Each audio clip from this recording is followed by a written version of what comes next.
Pemirsa, sejumlah rumah anggota DPR RI menjadi sasaran penjarahan buntut dari aksi demonstrasi menentang kenaikan tunjangan anggota DPR. Tidak hanya anggota DPR, kediaman Menteri Keuangan Sri Mulyani tidak luput dari amukan massa. Sejumlah barang-barang pribadi juga ludes dijarah. Apa yang sebenarnya melatar belakangi aksi penjarahan? Benarkah para pelaku penjarahan ini murni masyarakat yang marah atau justru ada aktor di baliknya? Bersama saya Anies Syadasuki, inilah The Prime Show. Mana saraninya? Kalau ada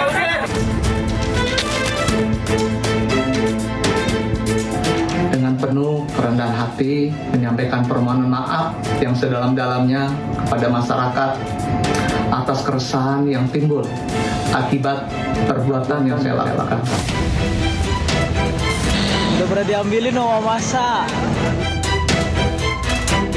Saya Uya menyampaikan permohonan maaf yang sebesar-besarnya, tulus dari hati saya yang paling dalam atas apa yang saya lakukan baik sengaja maupun tidak sengaja.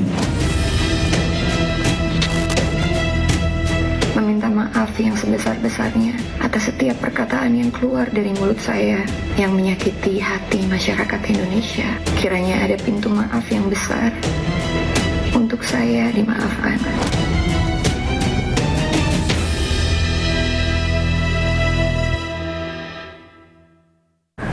Unjuk rasa anarkis di tanah air harus dibayar mahal dengan rusaknya sejumlah fasilitas umum. Pemerintah melalui Kementerian Pekerjaan Umum menaksir kerugian negara mencapai 900 miliar rupiah yang dihitung dari seluruh Indonesia.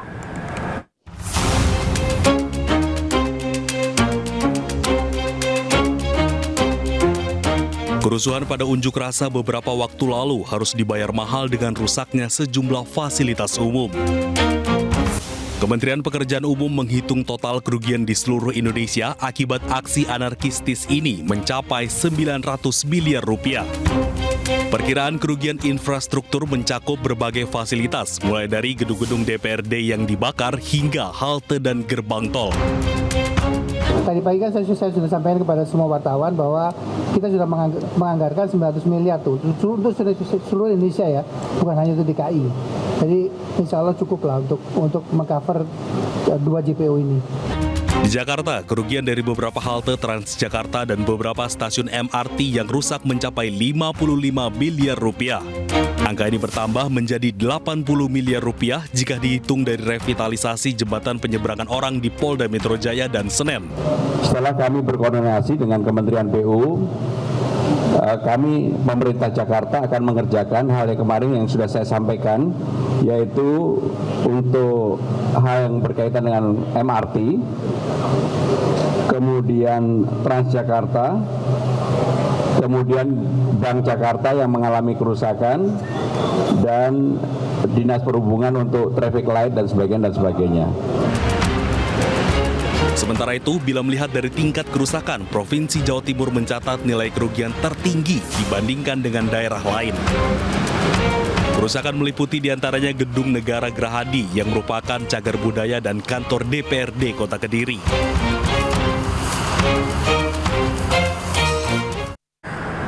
Pemprov Jakarta bersama petugas gabungan membersihkan fasilitas umum yang rusak akibat unjuk rasa. Kegiatan ini merupakan upaya membangun kembali situasi aman di Jakarta. Pemerintah Provinsi Jakarta bersama elemen masyarakat membersihkan dan merevitalisasi halte Transjakarta Senen yang rusak akibat aksi anarkis beberapa hari lalu. Kegiatan membersihkan fasilitas umum ini sebagai upaya bersama dalam membangun kembali situasi yang aman dan kondusif di Jakarta. Halte Transjakarta yang dibersihkan adalah halte Senen dan kaki-kaki jembatan penyeberangan orang. Sebanyak 215 orang dari berbagai lapisan masyarakat berpartisipasi dalam kegiatan ini seperti pengemudi ojol, pelajar hingga pasukan oranye. Dari hari Sabtu kita udah gotong royong. Cuman artinya memang ini adalah gerakan serentak yang kita lakukan. Setelah ini kami Porkovinda akan rapat dan setelah itu seluruh wali kota bergerak sama, yaitu kita melakukan bersih-bersih Jakarta. Saya terima kasih dengan teman-teman ojol Yang sebetulnya nggak lain dari supir oplet juga sebetulnya ente. Cuman bedanya ente pakai jaket ada kagak. Terima kasih, ini anak-anak sekolah Jakarta, ada SMK, ada STM. Kemudian terima kasih kepada peritel. Mudah-mudahan dalam minggu ini Atrium Senen harus buka. Di sisi lain, Pemprov Jakarta juga mendukung semua aspirasi masyarakat. Setiap lapisan masyarakat diizinkan untuk menyuarakan pendapat dengan tetap menjaga situasi tetap kondusif tanpa melakukan aksi vandalisme.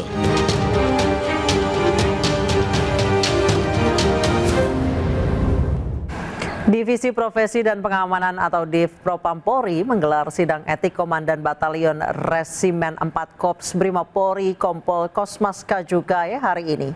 Sidang digelar oleh Komisi Kode Etik Profesi Polri berlangsung di gedung TNCC Polri.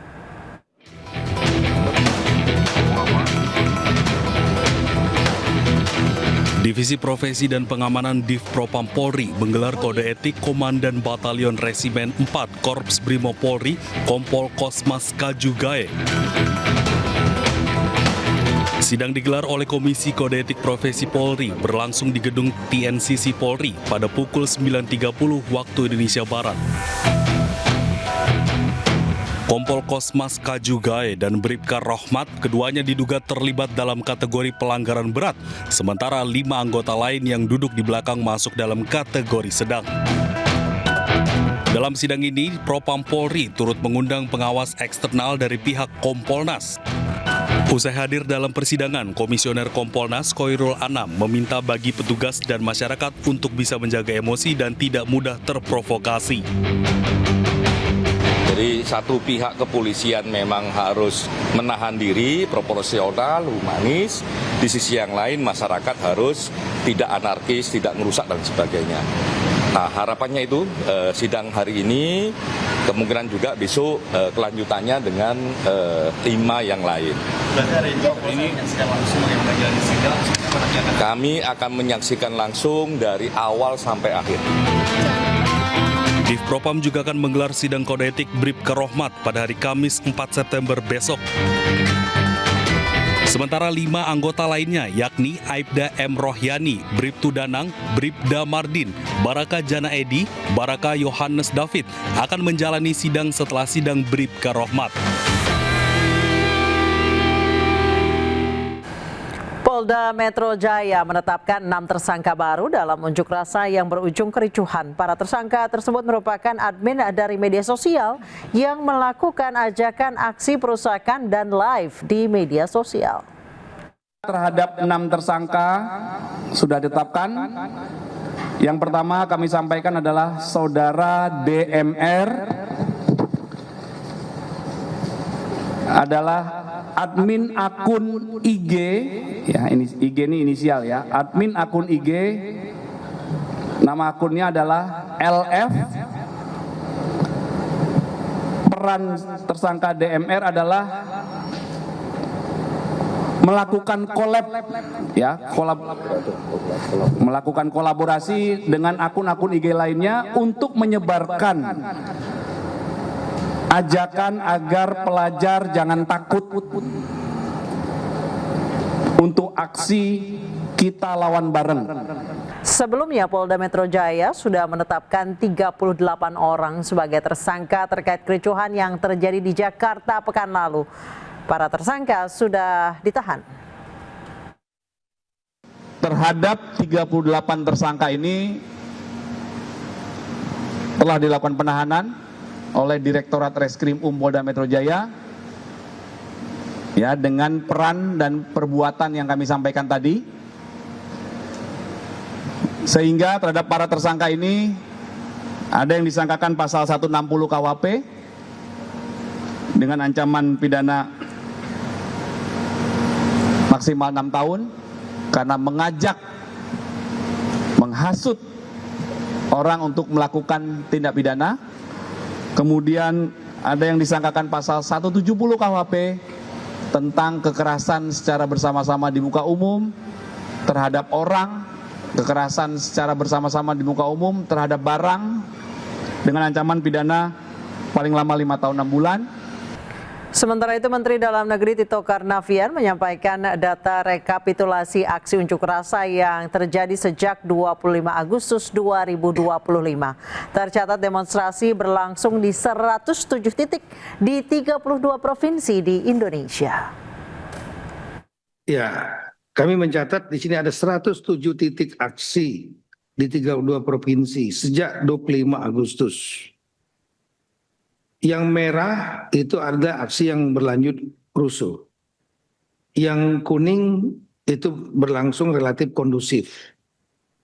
Yaitu di Sumatera Utara, untuk Sumatera, kemudian di Jakarta, Jawa Barat, Yogyakarta, kemudian di Jawa Tengah, Jawa Timur, NTB, Sulawesi Selatan, dan Kalimantan Barat yang kami catat yang berakhir atau ada kerusuhan yang baik dalam bentuk pengerusakan, pembakaran, yang lainnya berlangsung secara kondusif. Sudah hadir bersama kami di studio Devi Rahmawati, pengamat sosial, dan Hairul Fahmi, pengamat intelijen. Selamat malam, Mbak Devi, Mas Hairul. Selamat malam. Saya ke Mbak Devi terlebih dahulu. Mbak Devi, kalau dilihat dari perilaku anak milenial, apalagi sekarang adik-adik Gen Z, mahasiswa, mungkin atau tidak arahnya itu sampai merusak fasum, sampai menjarah? Pertama, kita perlu mendudukkan situasi ini bukan sebagai barang baru. Sejarah dan riset-riset ilmiah sudah mencatat yang namanya praktek demonstrasi yang kemudian berujung penjarahan, sekali lagi itu menjadi satu nafas yang seringkali dalam banyak patahan sejarah itu tidak pernah luput. Jadi sekali lagi ini tidak ada hubungannya dengan persoalan ini ada di lintasan generasi manapun. Bahkan kalau kita lihat gitu ya, dari mulai revolusi Prancis, di Amerika Serikat dan sebagainya, yang namanya penjarahan itu bagian yang tidak terpisahkan dari protes sosial. Makanya dalam bahasa aslinya kan namanya loot gitu ya, bahasa Inggrisnya, yang itu berasal dari bahasa Hindi yang artinya merampas. Tapi itu baru menemukan momentum kata merampas itu adalah ketika disebarkan oleh kolonialisme Inggris, yang artinya praktek demonstrasi, praktek penjara tidak pernah terlepas dari isu kekuasaan dan politik dari sejarahnya. Jadi artinya bukan urusan dengan generasi A, B, C, D, E dan sampai Z sekarang. Tapi kalau misalnya itu karena dikomporin, kalau kemudian sekarang orang sibuk membahas, kok bisa ya penjarahan hari ini kelihatannya betul-betul menyasar target-target tertentu. Kalau kita balik ke belakang ke sejarah, ke negara yang mengatakan bapak demokrasi dunia, yaitu Amerika Serikat misalnya, tahun 65 ada sebuah praktek penjarahan yang juga sangat serius, targeted. Yang pada saat itu belum ada yang namanya medsos. Gak ada rumah ibadah yang dihabisi, tidak ada sekolah yang dibabat atau tempat-tempat lain yang dibakar, yang dijarah hanya target-target tertentu. Kenapa? Karena target-target tersebut menjadi simbol dari ketidakadilan. Ini garis bawahnya. Jadi kita jangan kemudian, kalau kita pakai analogi, ada tumpukan kayu kering, lalu ada api, yang kita kutuk, yang kita omeli, yang kita marahin apinya. Pertanyaannya, ada apa dengan tumpukan kayu kering ini? Orang sering lupa, kayu kering inilah yang menjadi masalah. Ketika kemudian ada api datang kalau di situ tidak ada kayu kering dan sebagainya, bisa jadi lewat karena ada angin dan sebagainya. Nah, ini yang perlu secara empati kita serius melihat apa yang tidak terlihat ini. Jangan hanya sekedar fokus pada casing penjarahannya. Tidak ada satupun masyarakat dan rakyat yang menginginkan kondisi yang apa yang kita rasakan hari ini. Kecemasan, ketakutan, ketidaknyamanan. Tidak ada. Itu kenapa misalnya Martin Luther King mengatakan demonstrasi, aksi kekerasan sosial itu adalah wajah dari orang yang tidak didengar. Berarti pertanyaannya, apa yang tidak didengar hari ini sampai kita harus mencari perhatian dengan melakukan penjarahan? Sampai harus turun ke jalan, sampai harus menjarah. Mas Hairul, dari yang Anda lihat kemarin, yang terjadi satu pekan yang lalu, ketegangan yang terjadi saat ini di Jakarta dan beberapa wilayah di Indonesia, targeted pula. Dan sekarang targetnya adalah pejabat, penguasa, anggota DPR. Ada atau tidak kompornya? Kita akan bahas usai jeda, tetap di The Prime Show.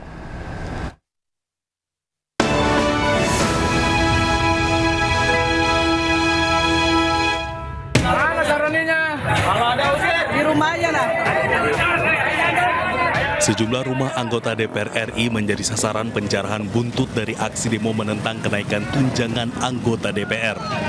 Penjarahan pertama terjadi di rumah anggota DPR RI dari Partai Nasdem, Ahmad Sahroni. Warga menduduki rumah Sahroni sejak siang hingga malam hari pada Sabtu 30 Agustus lalu. Selain Ahmad Sahroni, rumah Eko Patrio juga sempat digeruduk massa yang pada saat itu memaksa satpam perumahan untuk membuka portal yang sebelumnya ditutup rapat. Aksi massa tersebut juga sempat dihalau oleh sejumlah personil TNI dari Kodam Jaya yang berjaga. Sementara itu, ratusan orang tak dikenal juga mendatangi kediaman Surya Utama alias Uya Kuya, anggota Komisi 9 DPR RI dari fraksi Partai Amanat Nasional di kawasan Durensawit, Jakarta Timur, Sabtu malam. Massa merangsek masuk dan merusak bangunan rumah. Selain itu, sejumlah barang di dalam rumah juga turut diambil dari kediaman Uya. Aksi ini berlangsung begitu cepat, saat kejadian kondisi rumah sudah dalam keadaan kosong. Dan terakhir, rumah anggota DPR RI fraksi Partai Nasdem, Nafa Urbah, juga didatangi massa. Massa yang berjumlah puluhan orang mendobrak rumah Nafa dan mengambil sejumlah barang-barang berharga milik Nafa. Usai menggeruduk rumah anggota DPR RI, massa menggeruduk rumah Menteri Keuangan Sri Mulyani di kawasan Bintaro, Tangerang Selatan. Massa merusak pagar dan mengambil barang berharga dari rumah Sri Mulyani. Aksi penjarahan ini buat Iron Man jadi miskin katanya. Mas Hairul, kompor ini ada nggak? Kalau kita bicara soal kompor di balik isu penjarahan ini ya, saya kira ya jangan dibayangkan ini satu kompor besar atau satu figur besar yang mengatur semuanya. Faktanya ini kompleks gitu ya. Faktanya ini kompleks apa, Mas? Iya kan kita tidak bisa menutup mata bahwa ada kekecewaan yang nyata dari masyarakat yang memicu pejabat Asbun ada nyata memang. Betul. Jadi terhadap DPR, terhadap Polri itu yang juga kelihatan setelah tragedi Afan kan. Itu kan kelihatan. Itu kan kekecewaan yang nyata dan akumulasi sejak lama kan gitu. Iya, beban hidup semakin tinggi. Nah, itu terus jadi aspirasi murni itu ada ya.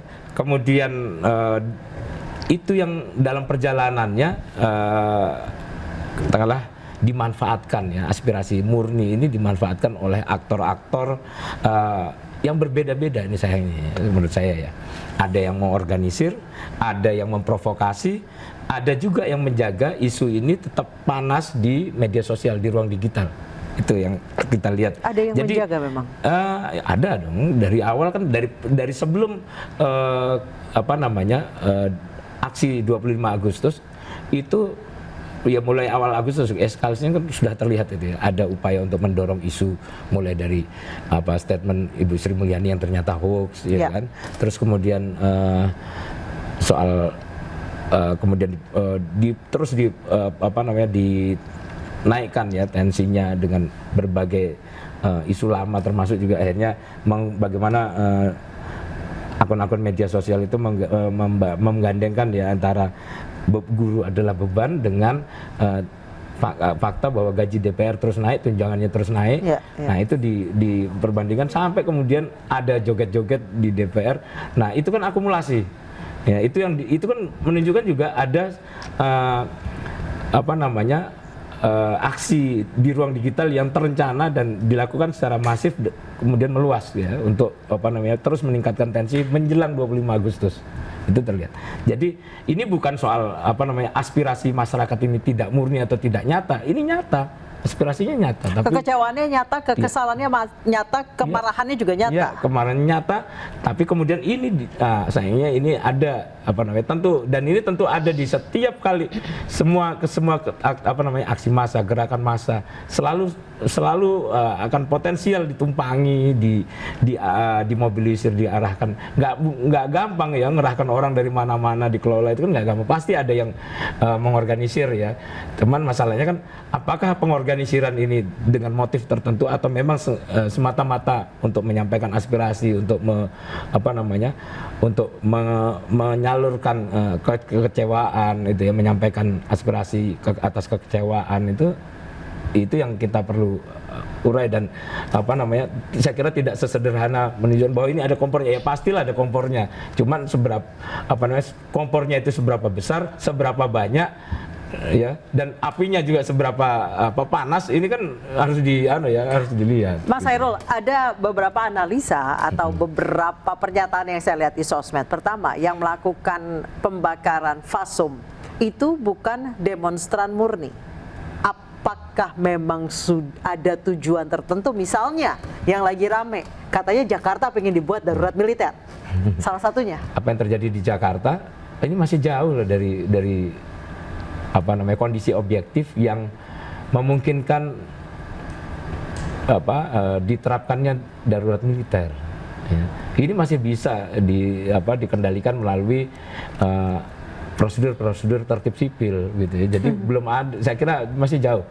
Belum ada apa-apanya ini. Kalau arahnya rebutan anggaran? Saya kira terlalu pendek dan istilahnya ini nyawa loh yang dikorbankan. Iya, ini aset negara yang nilainya bahkan mungkin bisa ratusan miliar dan triliunan ya dikorbankan hanya untuk berebut anggaran yang ya ujung-ujungnya ya mungkin saja akhirnya akan terpotong lagi atau ada efisiensi lagi, karena harus juga kita prioritaskan memperbaiki fasilitas-fasilitas publik yang rusak. Iya. Gitu. Yang kita harus lihat bahwa kekecewaannya nyata dulu gitu. Iya, itu saya setuju. Dan itu juga harus diperbaiki supaya tidak ada lagi kejadian yang sama, kejadian yang mungkin juga ditumpangi lagi gitu ya oleh siapapun itu karena kekecewaan publik gitu. Oke, saya ke Mbak Devi. Mbak Devi, Anda melihat kekecewaan yang begitu kolektif dari masyarakat di seluruh Indonesia. Jika kejadian Afan itu tidak terjadi, mungkin demonstrasi tidak akan sepanjang ini. Gini, oke, tahan dulu Mbak Devi, kita akan selesai jeda. Tetap di The Prime Show.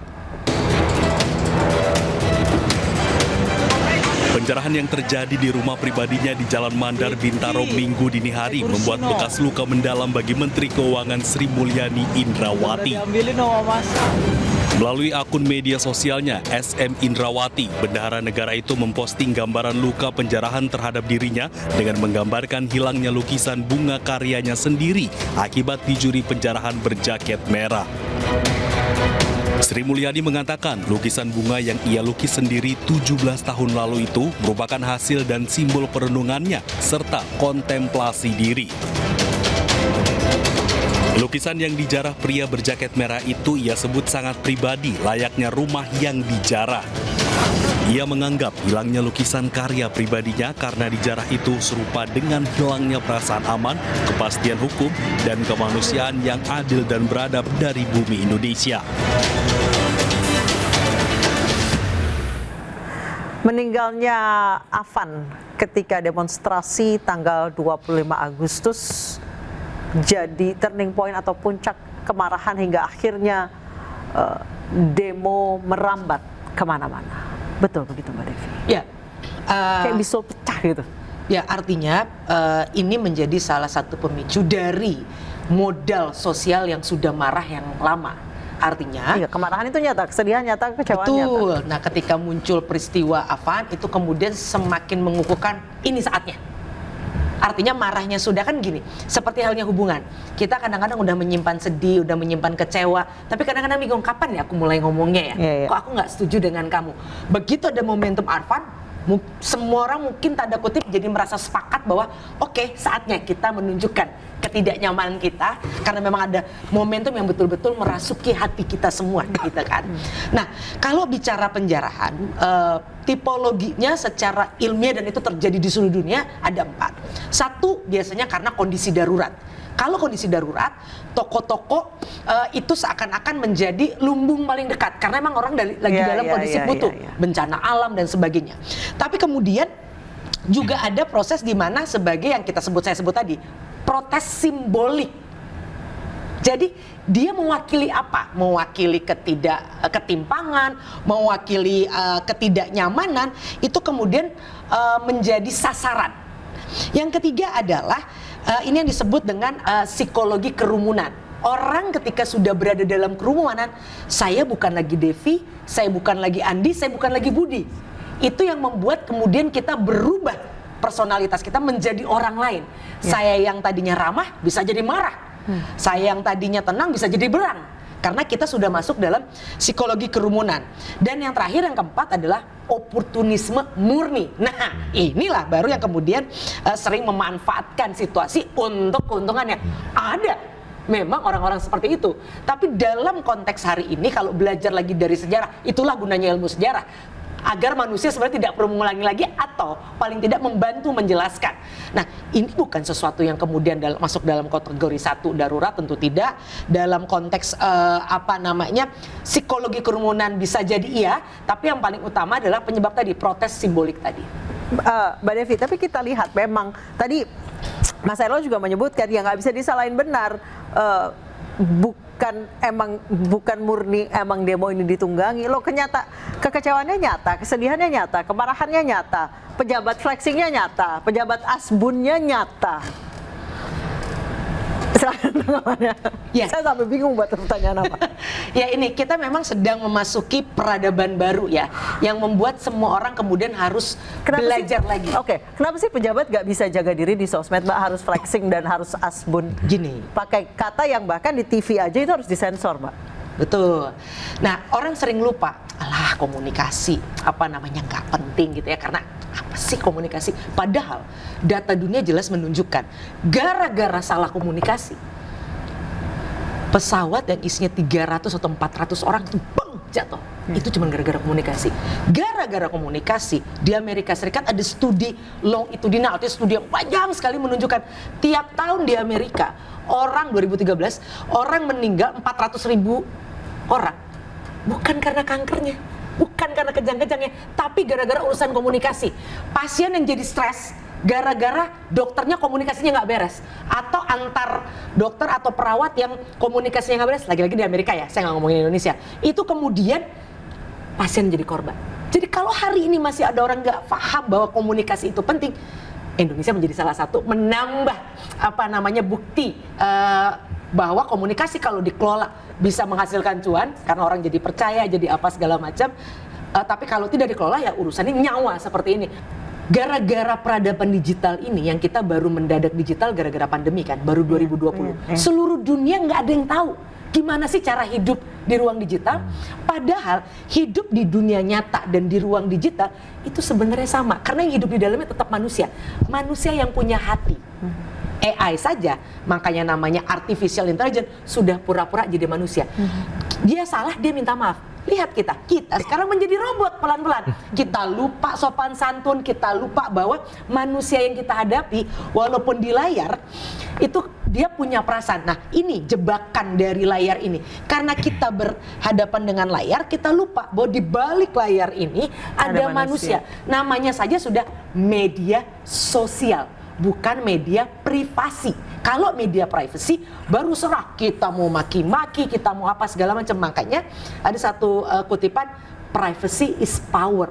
Justru orang yang mampu menjaga privasinya itu dia punya kekuasaan. Lihat, ini rentetannya adalah rentetan komunikasi yang disebut komunikasi nonverbal. Anda memang mungkin tidak menjelek-jelekan rakyat, tapi dengan menunjukkan kekayaan Anda, menunjukkan itu bentuk komunikasi yang tanda kutip mengejek rakyat. Di tengah ada orang yang masih belum bisa makan dan sebagainya, Anda mendemonstrasikan sesuatu yang menyakiti. Dalam studi-studi ilmiah, orang itu lebih mendengar dan mengingat apa yang kita lakukan daripada apa yang kita katakan. Saya boleh bilang cinta sama Mbak, tapi saya pukul Mbak, itu kan nggak pakai kata-kata. Mbak akan lebih ingat bahwa sebenarnya saya bohong, saya sebenarnya benci sama Mbak. Jadi boleh ngomong saya cinta rakyat, tapi ketika dia memamerkan sesuatu yang tidak dimiliki rakyat, itu menyakiti rakyat. Dan itu yang tadi, yang saya sebut sebagai tumpukan kayu keringnya. Jadi mau ada sedikit aja percikan tas, itu akan meledak. Jadi bukan salah si apinya yang turun, tapi memang tumpukan ini sudah lama. Dan pertanyaannya, kok bisa tumpukannya lama ada di situ? Dan makin lama makin besar. Kok bisa tumpukannya lama ada di situ, makin lama makin besar? Memang sengaja dibiarkan. Kalau lihat dari analisis intelijennya seperti apa? Itu kan tumpukan kayu keringnya kan. Ya enggak lah, kalau itu kan semua lembaga negara, lembaga pemerintahan itu kan punya aturan main, punya tata tertib, punya ini. Masalahnya kan ini yang semakin banyak, yang bikin tumpukan ini semakin banyak karena semakin banyak juga orang yang di dalam lingkungan ini yang tidak mematuhi tata tertib, dan ketika tata tertib itu dilanggar tidak ada penegakan yang efektif. Itu yang membuat tumpukannya masih makin besar, dan itu dilihat sekarang kan karena tadi ya kamera di mana-mana, CCTV di mana-mana, media sosial juga banyak menyampaikan menunjukkan tindakan para pejabat itu, para anggota DPR itu, sehingga ya kayu kering ini sudah kelihatan semakin banyak, masyarakat makin marah, makin kecewa, dan ya tinggal tunggu waktu. Ada yang bawain bensin, ada yang bawain pemantik segala macam, sudah. Mas Heru, tadi Anda mengatakan bahwa memang ada isu yang dibesar-besarkan jauh sebelum 25 Agustus. Apakah memang ada tujuan tertentu? Misalnya, amit-amit, kudeta. Oh, kalau kudeta jauh ya. Kalau delegitimasi ya pemerintahan sangat mungkin ya. Delegitimasi pemerintahan. Upaya delegitimasi pemerintahan, upaya delegitimasi DPR ya, itu sangat mungkin ya. Kenapa? Karena memang terlihat kan bahwa yang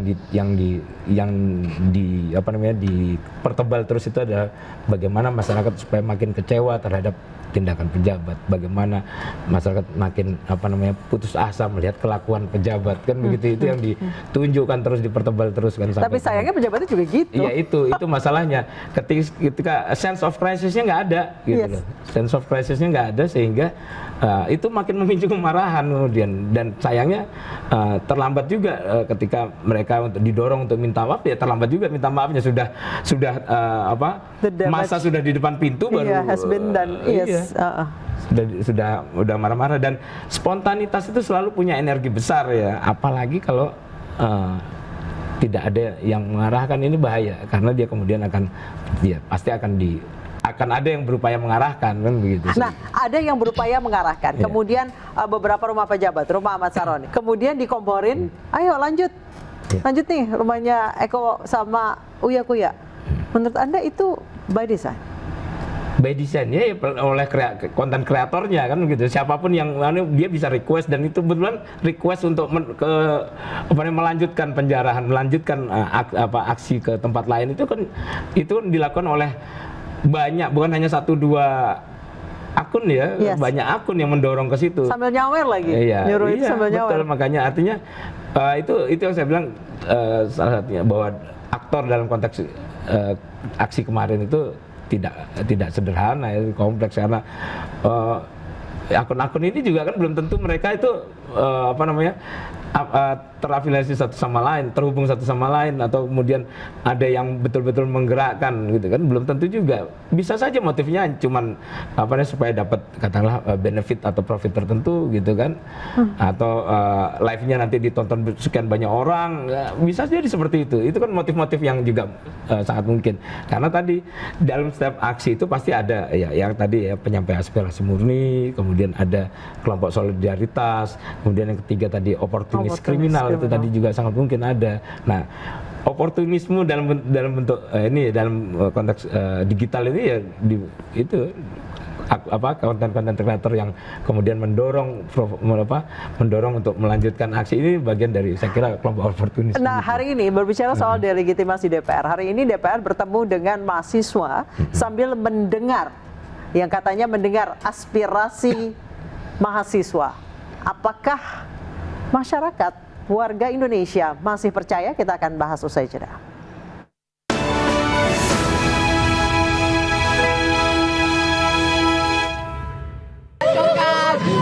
Yang punya satu ketahuan ini part numbernya ini part number. Jam tangan mewah milik mantan Wakil Ketua Komisi 3 DPR RI Ahmad Sahroni yang sebelumnya dijarah pada Sabtu kemarin akhirnya dikembalikan. Proses pengembalian dilakukan secara mediasi di kediaman orang tua remaja yang diduga mengambil jam tangan mewah itu. Jam tangan diserahkan langsung kepada pihak Ahmad Sahroni, yakni Imamuddin, disaksikan Ketua RT dan Ketua RW setempat. Orang tua remaja pengambil jam tangan yang namanya disamarkan sebagai kakak ini menyesal dan memohon maaf karena ketidaktahuan anaknya yang masih di bawah umur. Orang tua menyebut anaknya ikut-ikutan dalam aksi penjarahan yang terjadi pada rumah Sahroni Sabtu 30 Agustus lalu. Yang jelas itu banyak, dan dia waktu pada saat ada yang bawa barang segitu banyaknya, ada yang terjatuh dan ada yang orang sampai nggak bisa megang itu barang, dan akhirnya dia ngambil itu barang itu dia hanya mendapatkan satu buah tasbih dan jam itu yang dia pikir harganya yang ya dia senang aja gitu dapat jam gitu, ternyata dari proses itu gitu loh, dapat jam, ternyata jam itu dan dilalainya ada pada saat itu dia juga senang aja gitu. Anak-anak sekarang itu lagi bikin vlogger dan ada di situ dia ditanyain, kamu dapat apa gitu kan, ternyata sampai viral itu karena ada yang bikin vlogger dan dia menyebutkan dapat jam, dia tuh nggak tahu Kak jam itu merek apa, jam itu nanti kedetek dengan harganya segitu fantastis gitu kan, jadinya dia tuh nggak nyangka seakan jadi seviral ini. Orang tua remaja tersebut juga mengaku usai mengetahui anaknya membawa pulang jam tangan Richard Mille Limited Edition bernilai 11 miliar rupiah, pihaknya langsung berkomunikasi dengan RT dan RW setempat agar barang mewah itu dapat dikembalikan kepada pemiliknya.